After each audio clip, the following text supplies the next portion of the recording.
Hello, everyone, and welcome to another edition of Stephen the Warman Writes KickFighting Podcast Show. I'm your host, Stephen the Warman. You are listening to this podcast in various ways.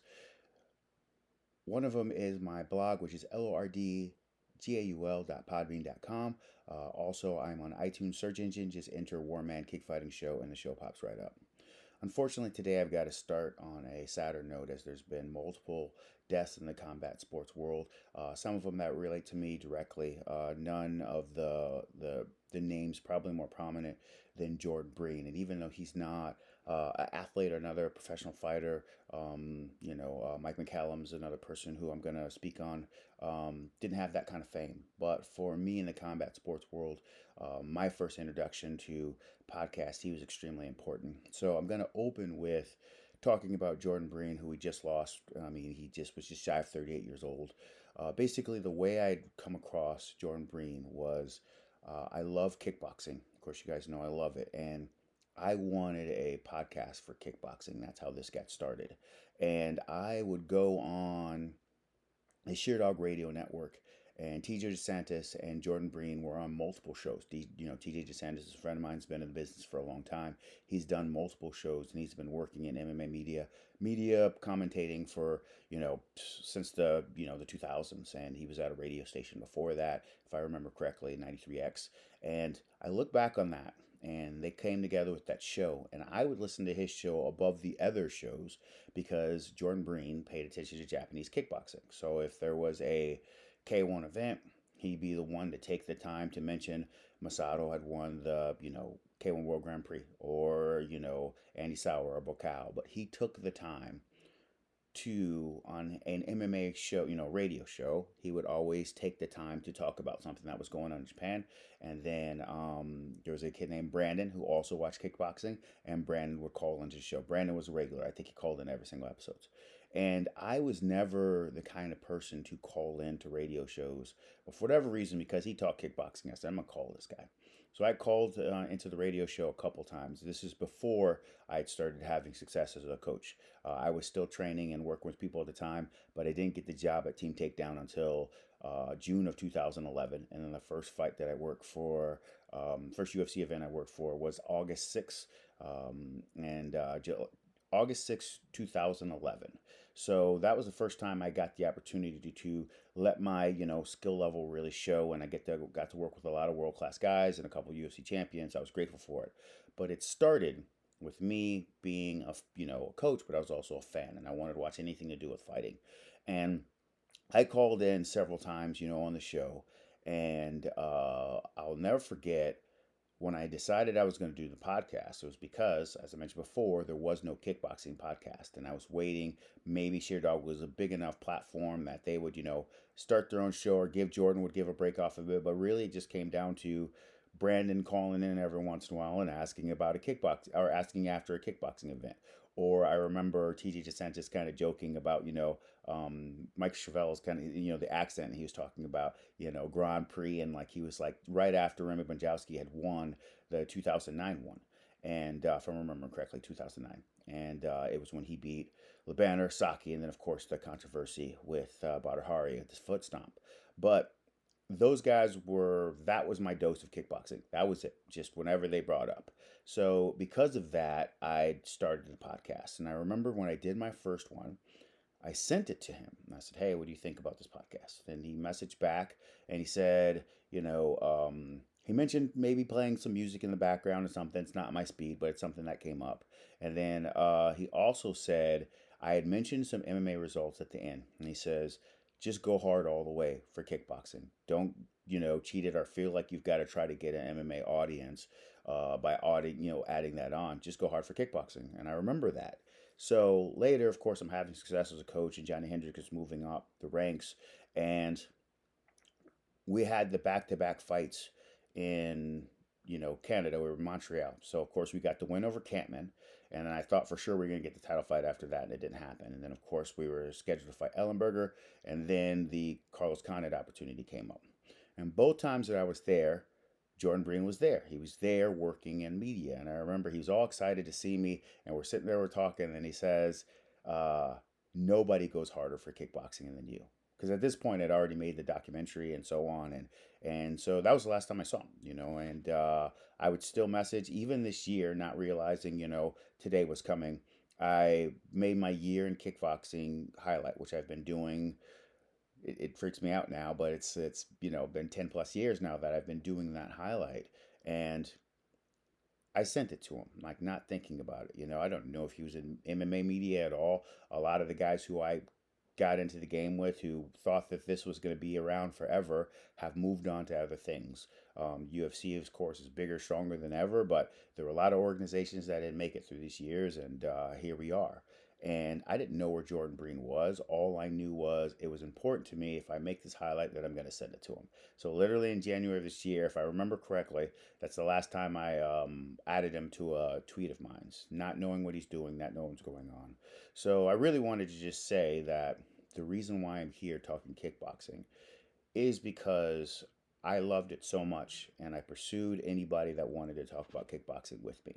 And after the K1 for K1 USA and Kakatugi and K1 fans, you know, as we hit the Twitter and Instagram age and the forums kind of went away, um, I was grateful that I got to have that one moment of time where kickboxing was everything and I couldn't wait to go to the fight forums every day, see what was uploaded and see what was, and all of that community. And I go back to what got me into doing this podcast, what got me into talking about kickboxing. It's because I thought I was losing that community. I was like, hey, there's no one to give me the kickboxing content that, I'm hoping that was out there, like the fight forums were out there. So I'm going to make this podcast. And I was really, really grateful that Jordan Breen took the time to listen to it, took the time to make just a couple minutes of time to focus on kickboxing, focus on Muay Thai, and an MMA dominated space. So I was definitely grateful for that. I'll always be grateful for you, Jordan.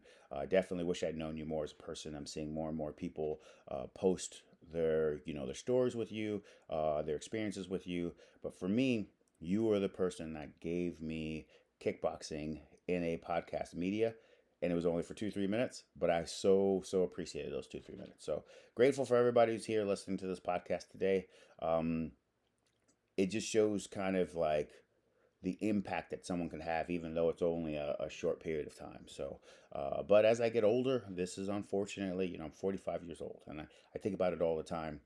There was a time in the eighth grade where I was dunking a basketball, and I could bench press 220, 225, almost 20 times, and I had fast forwarding, and I think about that. But now I'm 45 years old, not as fast, not what I used to be, and I'm realizing that people who I love or who I've engaged with in my life, it's not forever. I'm losing individuals.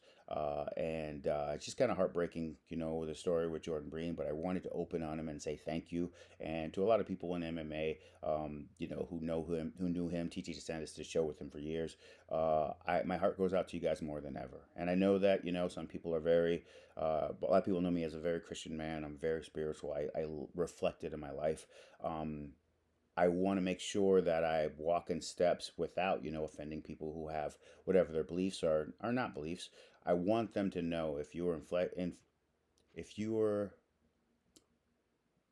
if you were affected in your life in any way positive by Jordan Breen, I'm happy to join you in that and say, man, this guy really, in a very short period of time, did a lot for me, and it means a lot. And again, probably wasn't even his intention. Probably just being a fan and just saying, hey, push on kickboxing. So I just want to tell you guys that I'm sorry. My heart goes out to you. Prayers and condolences, if that's okay, for those of the individuals who were really affected by this more than me. But man, Jordan Breen was something special.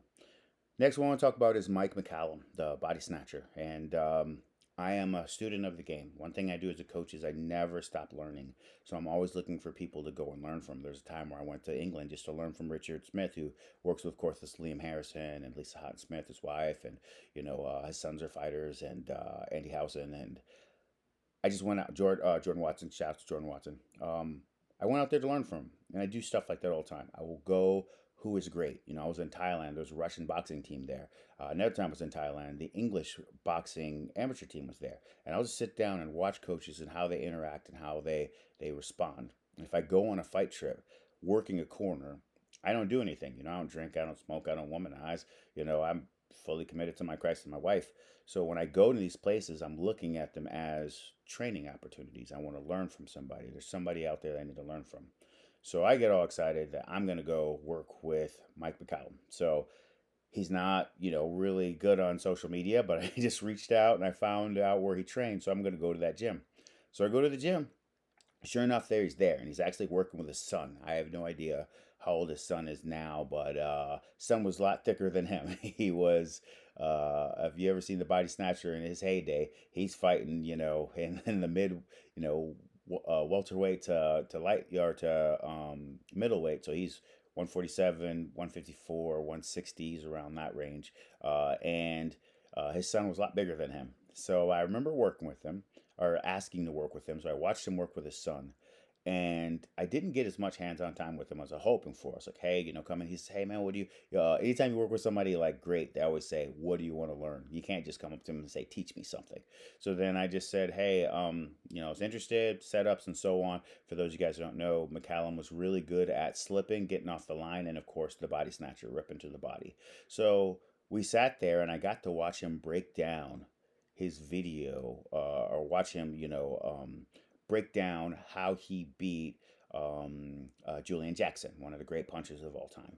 And he talked about how he had known in round one, it's too late, brother. I already got you. Like he had already figured out his rhythm and how he's going to have offensive success. And then when he gets the first, standing count and second, if I'm remembering correctly, he says, brother, they're going to let you keep going. But I already know you and I both know it's already over with. And I remember him talking about it. And it reminded me of when I was training at Duke Rufus's gym in Milwaukee. When Duke would break stuff down technically to me, it was more me working hard to do the technique that it asked me for. But what I mainly learned from Duke Rufus was when he would just talk about fights. So if he just talked about a fight experience, talk about what he saw, talk about sometimes when he would score a stoppage to the knee, he says I didn't know it was going to happen. I just hit him in the right spot, and then I'd be looking for them to hit him, and then they'd already be on the ground. I learned from Duke Rufus a lot like that. When I was around Mike McCallum, that's how I learned from him. He would just tell stories, and because I got to watch him break this fight down, what he was seeing, and so on, it was a great experience for me. I mean, it led to an even better experience because that's how I got to work with Floyd Mayweather Sr. He just popped up at that gym that time. It wasn't at the Mayweather gym. It was at another gym in Vegas. He popped up at the gym to work with a fighter named Kevin Newman, and then I want to say Nassim Rockman's son was there. And that was my group. It was those two and me. And Kevin Newman just, he's 17-3 now as a fighter, but I got the opportunity to learn from guys who were in his fold, and Mayweather took the time to be with me. And this is all because I went to the gym to work with Mike McCallum. Like that was what the hope was. And I ended up getting this wonderful training opportunity. And I look back on that and I go, I didn't get the time that I was hoping to get with Mike McCallum, but I really got to learn from one of the greats just by having him explain how he went through a situation. So definitely grateful for that. I want to go ahead and talk about one more. There's a couple of them, but Buddha, of course, the kickboxer from Holland, he had passed away. But the trainer, Mikhail Babe, I don't want to go through all the messages that I have down here, but he is a coach who I'd already seen, if you see the Infusion TV shows and if you see some of the great Dutch fighters that are probably not as known as your main guys, your Ernesto Hoost, your Peter Arts, your Roman Gonjowskis. You look in their corners, you're going to see your Ivan Hippolytes, you're going to see your Tom Harings, you're going to see, some of the all-time great coaches in their corner. And he wasn't to their degree. But if you look at some of the women that came up, if you look at the Infusion show, he really did have an impact on them. And he's older than I thought. When he passed away, the whole time I was thinking that he was a younger man. But he got a lot of living, so I'm definitely grateful. So wanted to open the podcast. Unfortunately, I'm 14 minutes in, just talking about my fight experience and people that and who I've lost in these last few weeks, who the kickboxing and combat sports has lost in these last few weeks. And there's a couple deaths that aren't even mentioned that I'm not mentioning on this podcast that happened that are in the sports space.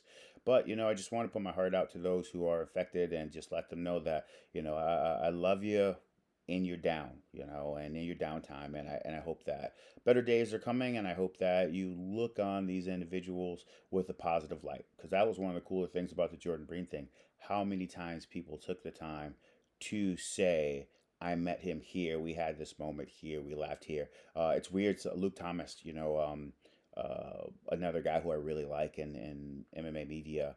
I remember Jordan Breen talking about Luke Thomas, and just I remember him just saying, he's my kind of dude. And I just like just a weird, I just something I can't even imagine why I would remember that moment, but I just remember it came up, and I remember him just talking about that. So, anyways, I'm gonna go ahead and do what I'm here to do in this podcast: talk about elite kickboxing, the sport that I love so much. And I'm gonna just talk about some of the events that happened. We'll start off with the K1 event right now. I'm gonna be looking off screen at my notes. Normally, I have them, kind of on the left and right, but I've got another computer open to my left here. So I'm going to go ahead and jump into the tournament that K1 had. K1 had a great show the other day. Leona Pettis gets a victory over Soda Amano. Here's my thing with Leona Pettis. We're talking about elite talent. He is probably the most popular, most successful K1 star in the brand now. And I mentioned you guys before, kickboxing in this weird spot where the grass is greener on the other side. So a lot of the Japanese fighters who've had success, who are homegrown stars built by K1, as they had to rebuild after the fall of the K1 group that they had before, a lot of things affected that. Fighters are great, but overpaying the fighters, even though I don't want to say that as a coach, but in truth, some of those fighter purses really, really affected that era of K1. They focused on the Japanese brand. They built people up through the karate and kickboxing system and, high schools, and they turned these young people into stars. And of course, they had your Masaki Nori's birth from it, and they had, Takeru birth from it. All this was created by them there.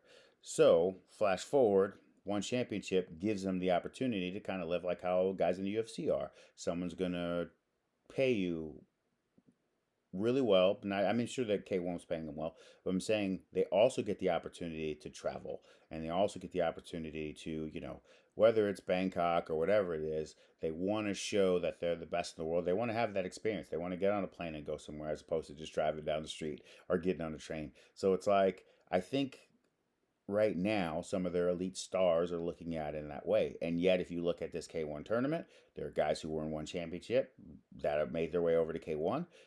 There are guys who, Chingiz Alazov doesn't want to fight for one championship anymore, wants to go back and fight for K1 where he was champion. So it's like both teams are seeing the grass is greener on the other side. And when I worked at Glory Kickboxing, I could show you message after message of people who are like trying to get out. Like, I want to leave one championship. I want to go over here. Right now, kickboxing's in a weird spot where everyone thinks the grass is greener on the other side. But the most important thing is we're getting consistent shows from Glory, from One Championship, from K1 that shows the best in the world. K1's already announced their next show. There will be another announcement where there's going to be K1 show next week that I'm going to talk about. That I'm very, very involved with. So, man, I just want you guys to fall in love with the sport how I fell in love with the sport. And it's hard when you've got to do the star thing over, when you got to create stars all over again. And Leona Pettis seems to be the last of their stars. Now, stars can be made. There was a gentleman who I'm going to talk about in a little bit who had a really good weekend, but it is important that we not just put on a good combat sports event. We have to have stories. We have to have moments. We have to build stars. Bocao beating Masato in the final is a moment. No one saw it coming, and the dominance that he showed, it really, really, set him apart. Um, the Masato KO over Albert Kraus. It's not just that he won a tournament. It's a moment. It sits in people's minds. It sits in their hearts. We got to have more stuff like that. And Leona Pettis had a great run. Unfortunately, of course, he met with Takuru, and I'm sure he wasn't his best version of himself that night, because even if you fall short and he was stopped, he didn't really get to show a lot of his offensive skill before the stoppage happened. And he's talented enough to have really given him a fight. But that night, just Takuru's night, he was stopped. So he's still in the name, he's still very talented, but he is a guy who we've got to build on him. So I think his original opponent missed weight, and they put this one together, and he was able to get a stoppage victory in the first round. all the skill, all the tools in the world. You wonder if the star power is there after all these years of being around, but like, it can still happen late. Doesn't always happen that way, but it can still happen late.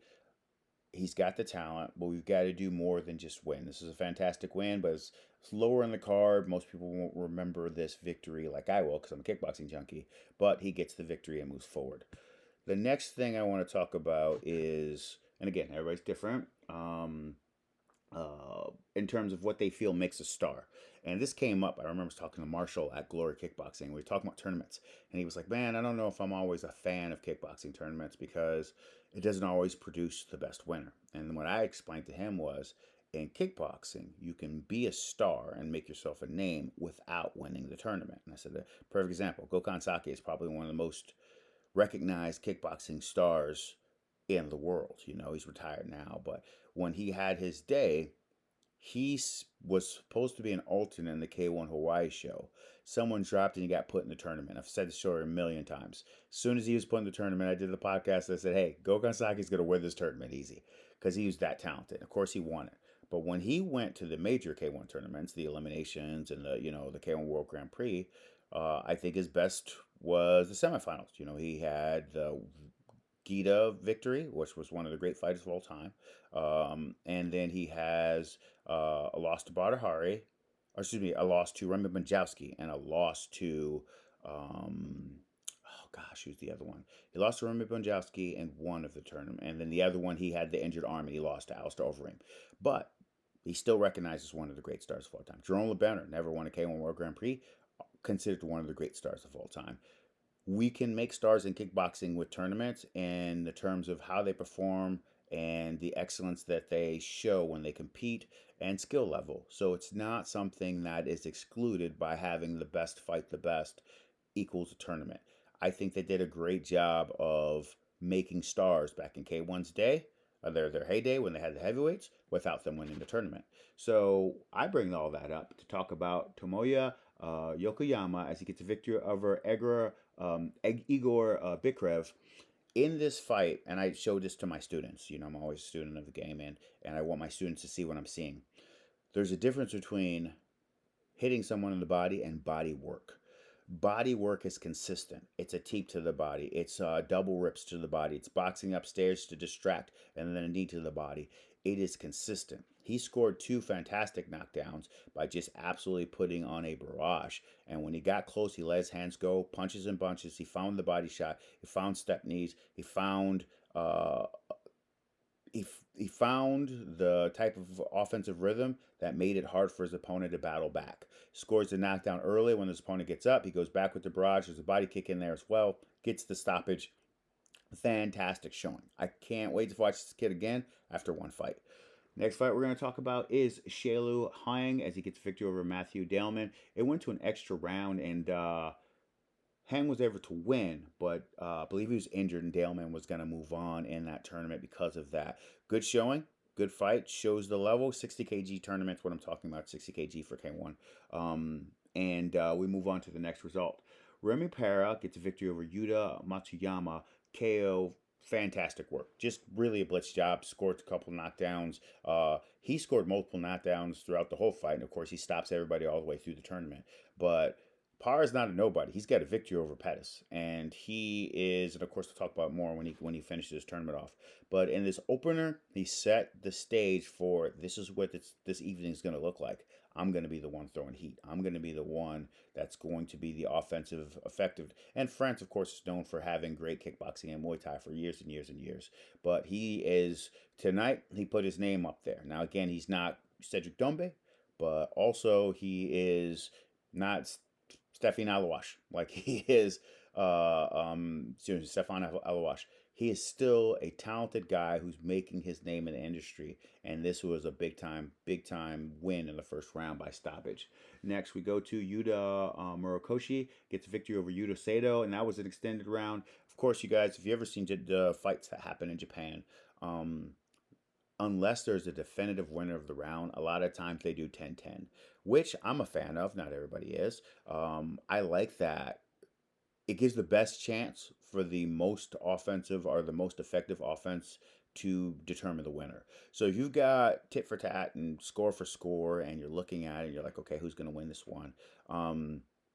You can always say, okay, well, they chose the hometown guy, or this guy just did a little bit more, or how could that be 10-9 in that round, and then this round be 9-10 for the other person?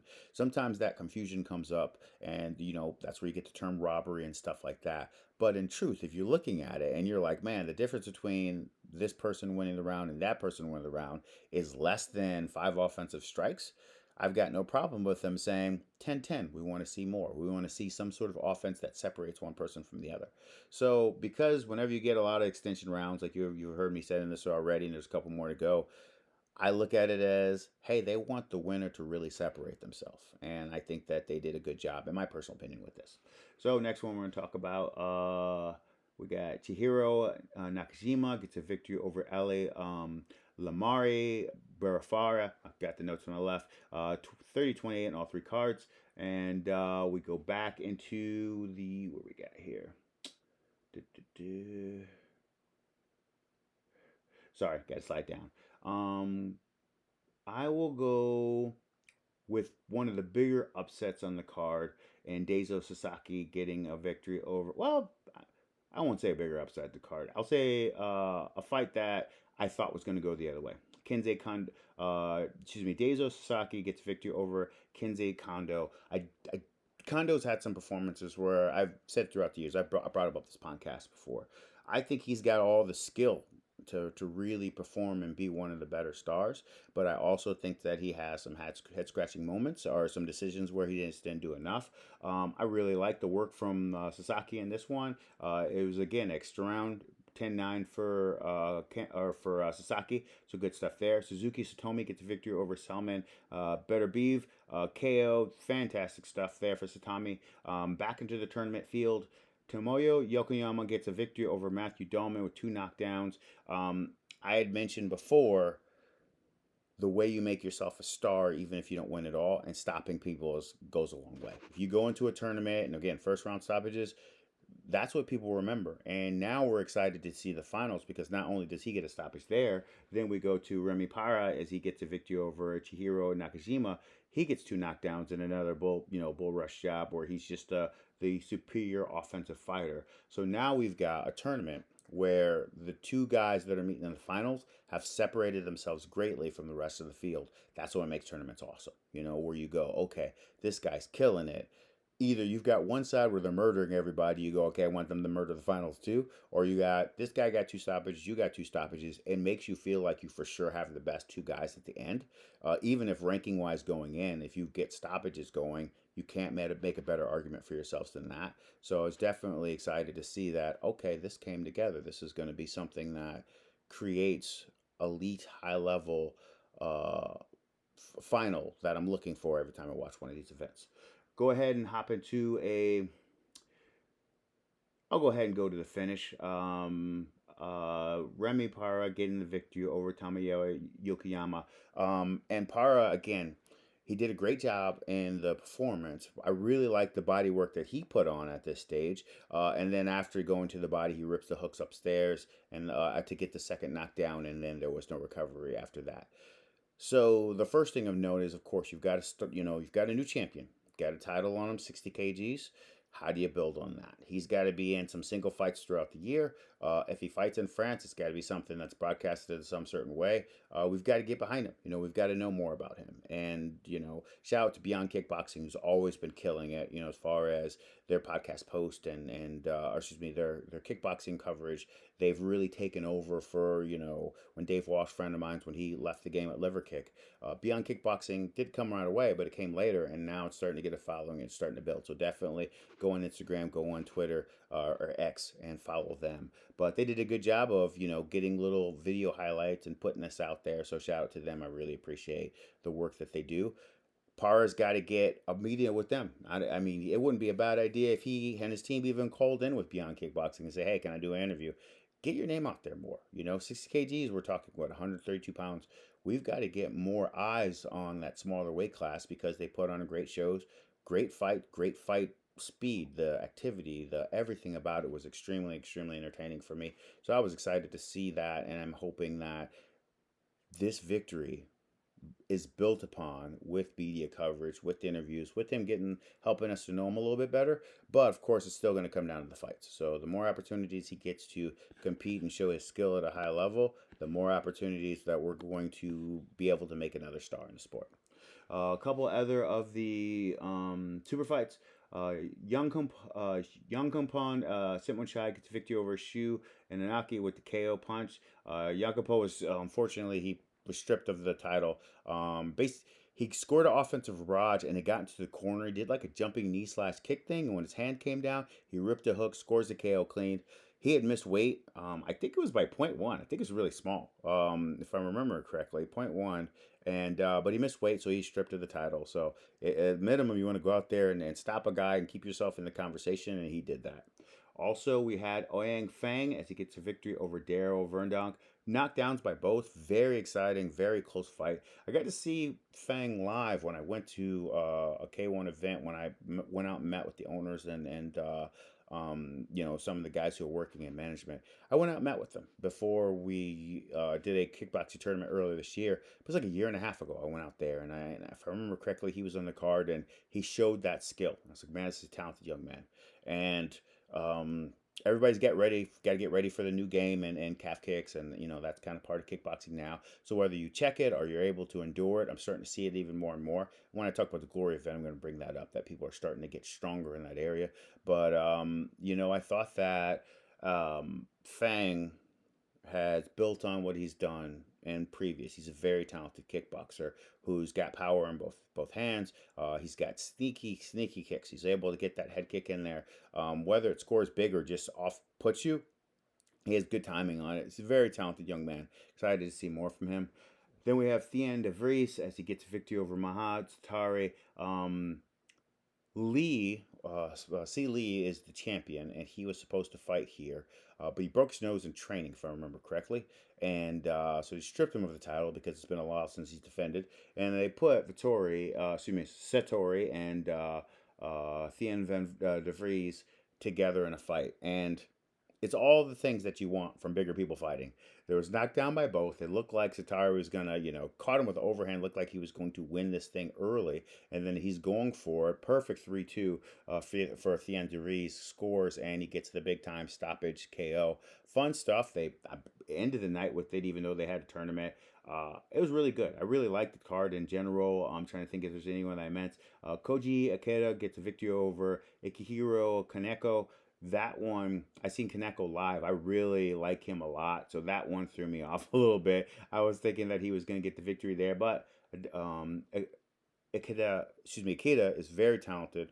This is not a surprise. Like it was like, oh man, that guy had no chances. I just got to see him, Kaneko live. So part of me rooted for him just because I got to watch him with my own eyes.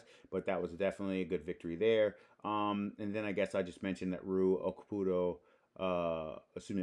gets a no contest with Issei Ishii, and of course, uh, if I remember correctly, for whatever reason, Ishii didn't weigh in. Something had happened there. Again, I have to relook at that story, but unfortunate because that's kind of what I was hoping that would that's one of the fights that I was hoping to see. But other than that, that's most of the card. There's a couple on the undercard, but that's most of the event. So definitely shout out to K1. Good stuff there. And I'm gonna keep on rolling. Go ahead and move into the Glory Kickboxing event that I missed doing the podcast on. I bring this up because I got to work the event. One of my heavyweights, Delvin Nichols, was the first fight on the card. And he got to fight a gentleman named Dimitri Lyman from California. And thank you, Lyman, for the opportunity. We were, again, it's one of my own guys, so I'm not going to talk about it very long. But grateful to put a lot of time for him. We won national titles as kickboxing as amateurs. Very skilled guy. I mean, one on live fight. I mean, we had our rough spots too. We had some wins, and then we ran into a couple losses on Dale Cook's cards out in Tulsa for kickboxing. We were in a couple tournaments. Went against some very experienced guys. One time, the ref really did its bad. We had a kick that hit the body, and we fell down after the kick, and he called a knockdown. And then after the fight, I remember me and the ref. I was talking to my own guy. I remember saying, Delvin, I was like, "Hey, man, we're gonna lose on the cards because those bad knockdown calls. And I remember him hearing that. He got offended and he was like, it's your guy's responsibility to stay on his feet. And I never comment to refs. I never turn. But in that moment, I said, it's your responsibility as a ref to know what a knockdown is and what a knockdown isn't. Because even our opponent said to him, bro, that's not a knockdown. He just slipped after he kicked. He said it out loud. And the guy just, is ref. Like they had to stay with the call and, got to be the authority. But I remember that was our downtime. And then next thing you know, we started picking up, started getting, victories. I mean, we're grateful that Robbie Timmers and Glory Kickboxing gave us this opportunity. Grateful for Dimitri Lyman for being our dance partner. We were able to get a decision. We were able to land clean, effective kickboxing and stay movement. And then when Lyman was trying to kill us with those big hooks and head kicks, we were able to defend. So definitely grateful for the opportunity. We had a lot of fun. Next one on the card, shout out to Gary Mack. He fell short as he goes against Andrzej Stankovic. And the difference in this fight was Stankovic really did a good job of like throwing heat, like throwing kill shots. He threw, what I call my fight team, I call them the sexy shots, the shots that you remember when you see them. I thought that clean, effective movement and kickboxing work, I thought Gary Mack did a great job. But above all, I was grateful that he got this opportunity because, I remember, he got a victory over Drew Gigax, and I was like, okay. I was pushing Drew. I was like, hey, I would like to get these opportunities and glory and so on.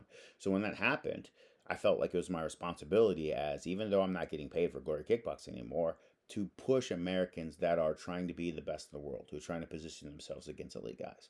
And I heard about Mac, and I called him just randomly one day. I was on my way to work a fight, and I called him back in January, and I said, hey, I came upon your film, and I knew about this win, and I would like to help throw your name out there to see if I can get you opportunity in Glory Kickboxing.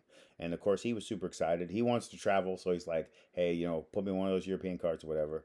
But it just starts with this. And he came out and he made a good account for himself, even in defeat. As I mentioned before, the difference in the fight I felt was Stankovic did a good job of throwing strong offense, heavy shots, trying to kill him. The refs felt like this guy's trying to kill him. He was caught in between, and he was caught with clean offense. He just didn't have shots that kept him from being himself. He was really, really aggressive, really walked Mac down to the corners, really let the hands go. And again, it's just if you like the clean scores and footwork stuff like that, there's an argument that Mac has for getting the scorecards.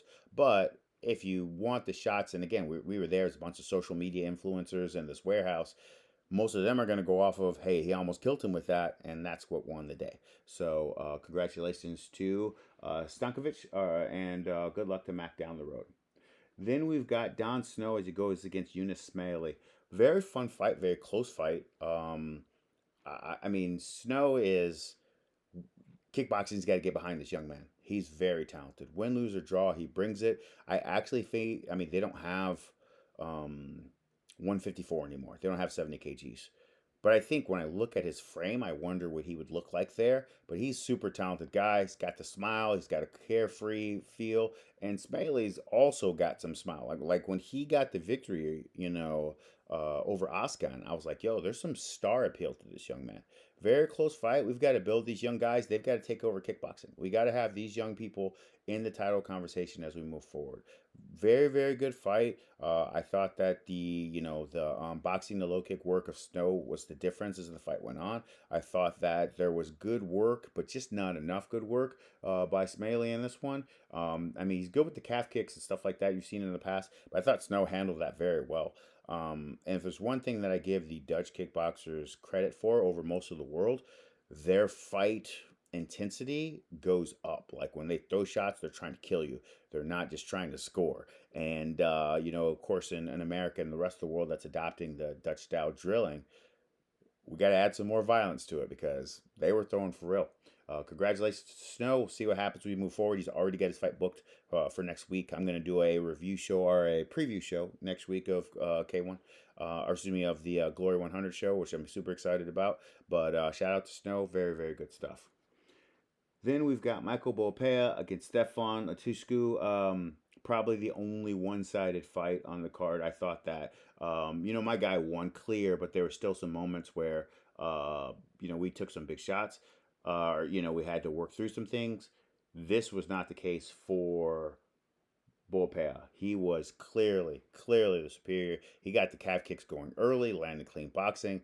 After that, Stefan was never recovered. Couldn't get the calf back. He was dropped 4 times, I think, because they didn't have a three. They didn't have a count for um, 3 knockdowns in a row. I think they were saying that to us in the back. If I remember correctly, I think he went down to calf kicks 4 times in the fight. But just he was behind, and once he was losing and the calf was hurt, he was still trying to be methodical. And at that point, I'm like, don't be methodical. Throw heat. Try to kill. Try to get yourself back in the fight. You're wounded. You're one leg, whether he got you in the the quad or he got you in the calf, your offense is going to be affected. You got to try to get yourself into it. He tried to throw boxing sporadically here and there, but as soon as he started punching, Bill Pale was right back on the chop.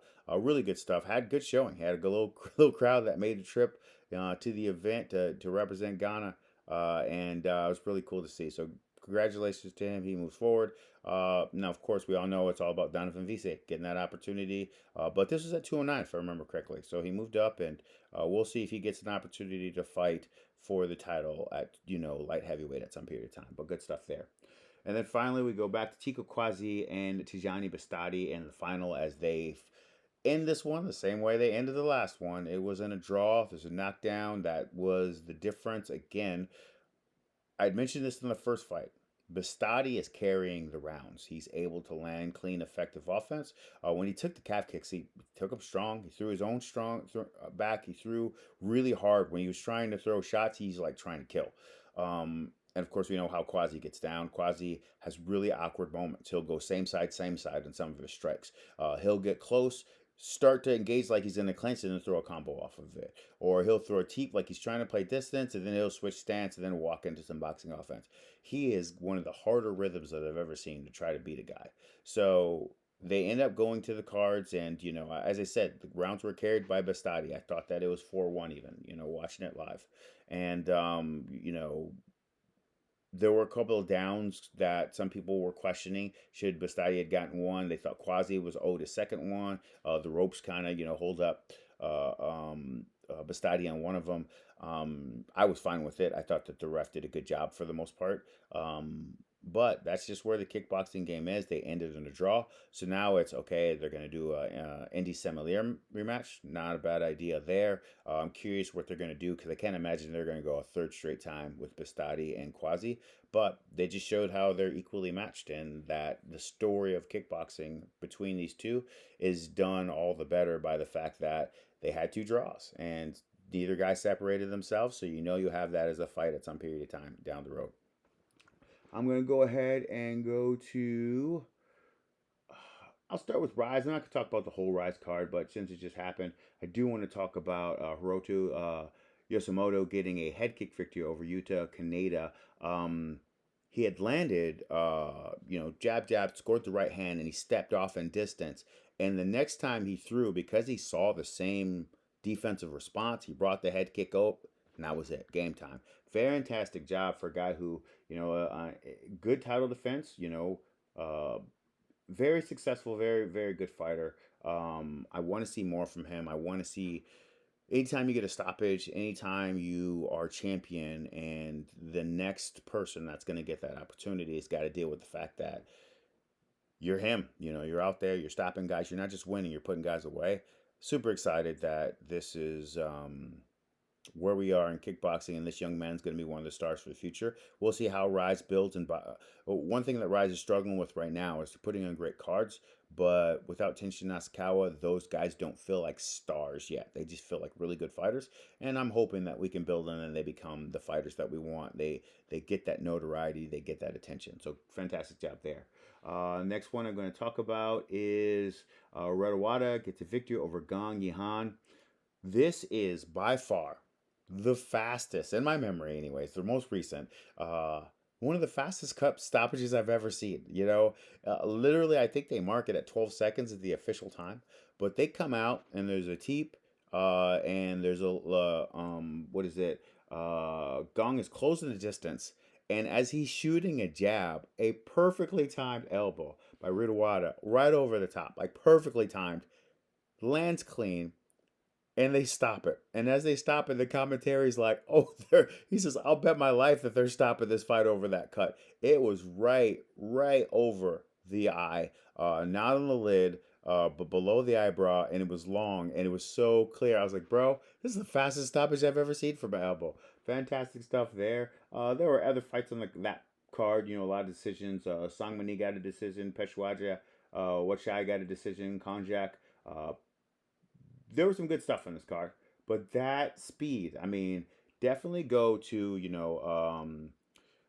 uh, RWS, the Raja Stadium World Series events. Go to them. I'm telling you, it's one of the best follows that you will have. If you subscribe to anybody to follow anybody on YouTube, if you like kickboxing and Muay Thai, not only do they have the whole fight on there, they also have these 1.5 to 3 minute clips of the fight that you can look at and just really follow the sport quickly. So really good stuff. Definitely get a shout out for them. And I'm not done with them. They had another one. One of my Kunsiglek is, I don't know if I'd say he is the biggest one of. He's one of their bigger stars, but the victory that he had over Nopayak, it's like he doesn't feel the speed of the sport. Like everybody's working hard, going fast, going quick, and this guy's just nonchalant, checking kicks, finding offense, getting off the line, getting clean, effective scores. Then in the third, he lands a knee after trapping the hands. He closes the distance, occupies both hands. Excuse me, lands an elbow after trapping the hands. Sees they got that guy hurt, closes the distance, both hands engage, and like he's about to go into the grapple, pulls his hands down and rips an elbow. Super fast, lightning fast, big time KO there. This young man is something, and I love. Vinny Shorman said something that stuck with me years ago, and Vinny Shorman was like, "Man, as talented as the Thais are, if you're that much better than a guy, get him out of there." And if there's one thing that's happened with the one championship era of Muay Thai, is the desire of the Thais to go for stoppages more. We had the perfect blend, I would say, in the golden age of people playing the game and also people going for stoppages in the 90s. And then in the 2000s, I think we kind of segued into okay, we've got Anawat. He's out here trying to kill people as they're playing the game. He drew the most money, had the most people because of the excitement and the betting of who's going to win it. Because that's big time era of the betting. He was the draw, but there was still a reliance on playing the game for those who beat him. So you wanted a Thai who could play that front leg tap, who could score to the body, who could get off angle. We moved into that. And again, we still had Sanchai and some of the other guys, but we moved into a more of a clinch thing with some of the late 2009, early 2011, 2012. But also around that time, that's when you're starting to see Thai fight emerge. You're starting to see, okay, we want to see the Thai level athletes absolutely kill everybody else. So then that segues into the one championship getting better, and the small gloves and the desire, and a lot of those fights isn't to play the game, isn't to show skill and get off the line. It's to show skill as you try to kill somebody. So for him to go out there and find his kill still by being this patient front leg tap, you know,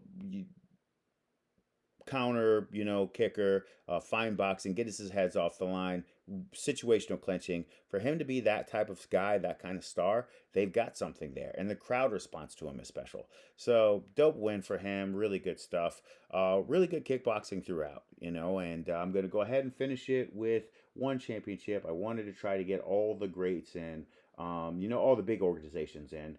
I won't talk about all their cards. I'm just going to talk about some of the results. Um, I will. Den Renkrai gets a victory over Yatetang. He was able to kind of outwork him. Good stuff there. Chama's comeback was a lot of fun. So Super Jang was able to score a knockdown, and I want to say it's the first round. Could have been the second, but good back and forth. Both guys scoring clean out, effective offense. Really sitting on the kicks to the body. Really finding it. And then all of a sudden there was a knockdown. But the thing I noticed right after the knockdown is Super Jang didn't seem confident that the knockdown did anything because he barely threw offense after, Shama had got out. Shama started to work his way back into the fight, after 2 rounds, he knows that he's losing because of the knockdown. And he put on some offensive aggression. He scored an uppercut that scored a knockdown, and he continued to pour it on until he got the stoppage. And I'm like, yo, that's the kind of thing. If there's one thing that one championship is, they're struggling in one area, and that's creating new stars. Most of the people who you have that they're excited about and that they're working with, a lot of them are people that have come from a different organization that moved over to one championship. So the next step that they have to do to make themselves, the elite company, or to make themselves something more than a show of a promotion that just consistently puts on fights. They got to create more stars. So Rodtang had already had the popular fight with Tenshin before, but I'd still say Rodtang is one championship stars, someone that they built. All the major ties that they had before were stadium ties. So they were guys who made names for them beforehand. Liam Harrison had a name before them, but of course his name's bigger because of the one championship platform, but not one of those that they made. Jonathan Haggerty is theirs, like somebody who you know of him because of his success in the organization. They got to have more stuff like that. So if Shama can do something there, that's where the future is going to be. You want them to not just platform. Platform goes a long way, but this is someone that people are tuning in to watch. That's a star. So that's where I'm hoping that happens with him down the road.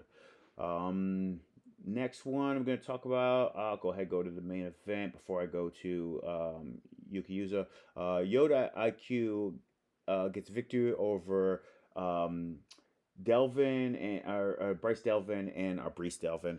Very good fight. Very good fight. Brees Delvin's got a weird rhythm to him.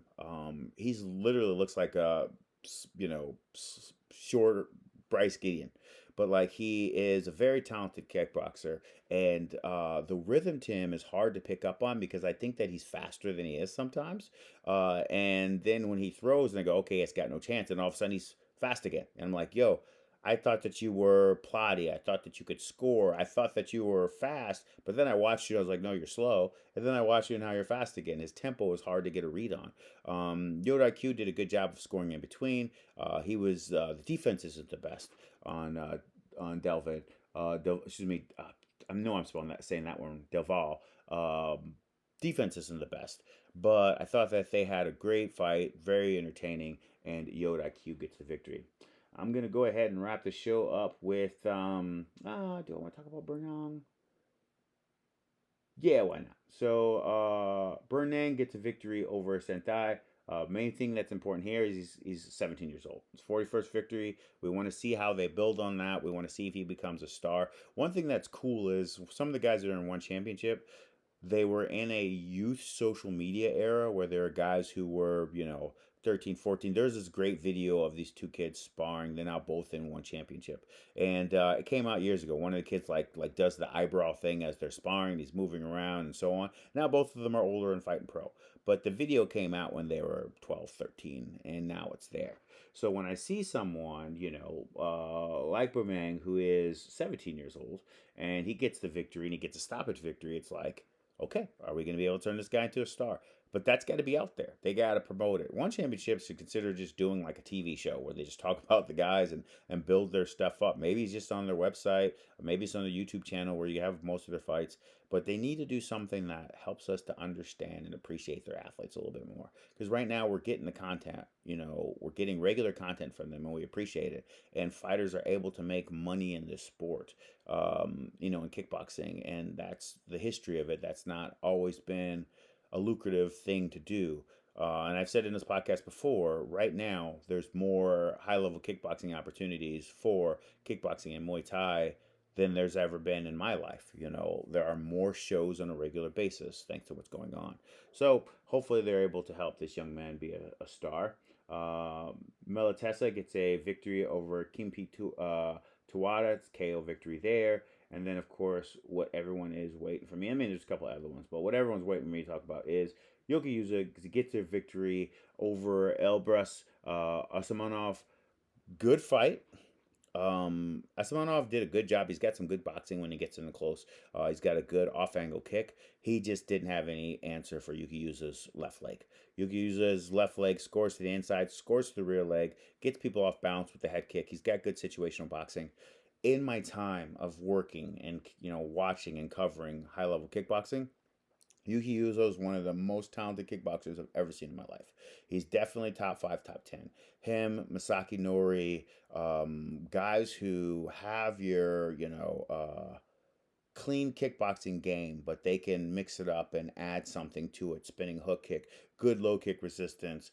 Uh, he is one of the more talented guys I've ever seen. And above all, it's your offensive diversity. Like Masaki Nori, I've said it a million times before, between the knees to the leg, the heel to the leg, the way he switches the angles and the low kicks, the way he's got situational boxing, his step knees. He has such diversity and such good offensive skill set. He's one of the most talented guys I've ever seen in my life. Yuki Uzo's up in that category.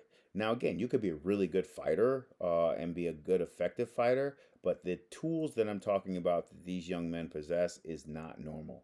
That is special, special, special work when I watch Yuki Yosa work. And so he gets a decision, close fight, good back and forth. I still felt like he won all the rounds, but I thought the elbows right there. Really good stuff. Then came this controversy that kind of leaked out later that Yuki Yusa didn't fight with hand wraps. He just had boxing gloves on. And they were like, is that a big deal? And people should know your hand wraps is not to help your opponent. It's not to affect them at all. It's to protect your hands. That's why they have them on there. But here you've got Yuki Uzo, who just throws his gloves on, who's got more of that old school feel and Kyokushin background. He just wants to throw them things. Okay, he wasn't one put on hand wraps. So it sounded like it was a little bit of a deal, but sounds like they let him do it, and he went out there and he did what he did. I am on the side of letting a fighter do what they want to do for, even if it's mixed martial arts. I don't think hand wraps is a requirement. I don't think it should be. It is for your hands, and it's at your risk, because if you break your own hand because you went bone on bone in a certain spot, you got to deal with it. But he's a hard man, and he wanted to go out there and prove it. So Yuki Yuzo, he gets the victory, and now this is the most important thing. I'm gonna finish this podcast with this note: one championship. This is easy. Yuki Yuzo versus Jonathan Haggerty. Don't wait. Don't wait. Don't drag it out. I mentioned before the thing that killed the Rotang, and again, I think the gate did good because they did it in Japan, and Takeru was big in Japan, and of course the whole undercard was Japanese. Um, they waited, so when they had Rotang and Takeru fight, the fight didn't have the effect that everybody wanted to. We needed it to be a war, and we needed to kind of determine like who was the best of the guys in the world at that time. But because Superlek beat them both, they were fighting for the championship of guys who lost to Superlek. We needed them to fight for a title, clear, like coming off of victories. But we had two guys coming off of losses getting together, or lost to Superlek. It just changed the feel of it. So flash forward to this one. Haggerty just got the victory in Dubai, a few months ago, and now you've got a victory here by Yuki Uzo. Don't wait, do it. Do it right away. Start putting together some sort of show to hype it up. It's going to be one of the great fights of the year. Just like next week with Artem Vakadov and Rico Verheeren is going to be one of the great fights of the year. Do it now. One championship. Don't hesitate. Put that fight together. Let that main event something in, August or September. So thanks again for everybody listening to the podcast. Thank you for following. I'll be back next week. As I mentioned before, it's harder. Like even now when I finish this podcast, I've got a fight that one of my guys is working in North Dakota and the United States, and then I'm going to Canada after that. And I got my two boys that I've adopted, and I'm always busy. So I don't get to do the podcast as much as I'd like. Not back in my single heydays where I had nothing to do, but just roll over and make one of these every week. So God bless. Thank you so much for being here, being part of the podcast. Peace, and everybody have a good one. One more time, love, hope, prayer to the family and people affected by those who lost their lives recently, in particular Jordan Breen. That was my guy. God bless. Peace.